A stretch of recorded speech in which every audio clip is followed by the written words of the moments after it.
Good morning. We are looking at a chapter of Proverbs.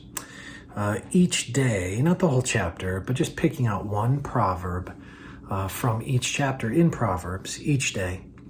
And this morning, it's chapter 2. And I want to give you a couple of thoughts and then give you maybe a way you could minister it in someone else's life. And by the way, that's just a great way to think about the Bible, is how does it apply to me? And then how could I use it in ministry to somebody else's life? It takes us sort of that next step of application where I'm looking at what it says, how it applies to me, and then how can I minister it to someone else's life? And so with that in view, Proverbs 2:4, and I probably ought to read verses 1 through 4 just to give you a little context. My son, if you receive my words and treasure up my commandments with you, making your ear attentive to wisdom and inclining your heart to understanding. Yes, if you call out for insight and raise your voice for understanding, if you seek it like silver and search for it as for hidden treasures. Beginning of verse 5, or all of verse 5 says, then you'll understand the fear of the Lord and find the knowledge of God. I want to think about verse 4. Verse 4, read in isolation, says, if you seek it like silver and search for it as for hidden treasures. What is it? Seek it.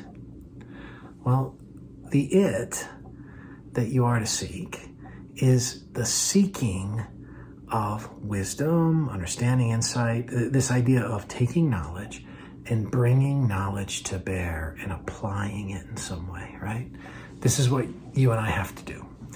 We have to be able to seek after it. So first, you've got to understand the value of having wisdom.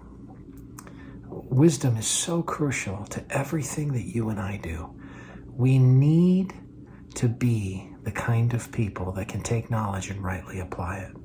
It's essential for us to have wisdom, to be able to know what to do, when to do it, and how to do it. So the first thing you got to have is just seeing the value of wisdom. But notice in the last part of that verse, it talks about like seeking it like silver, but then it talks about pursuing it like you're pursuing a hidden treasure.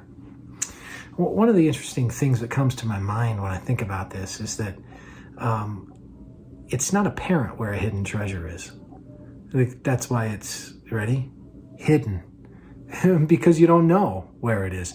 So that means that you've got to dig for it. You've got to get out the map.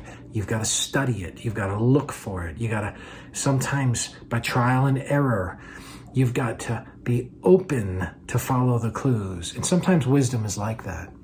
Wisdom is not just reading something and then knowing exactly what to do. Wisdom is sometimes hard work, figuring out how to be in a given situation, figuring out the right adverbs, figuring out the right things to do, the right things to say. So sometimes wisdom's hard to come by, and this verse reminds us that we've got to pursue it like hidden treasure. I think something that maybe a way that you could consider ministering that to others is go on a treasure hunt with them. And what I mean is invite them to study wisdom with you. Invite conversation that hunts for wisdom.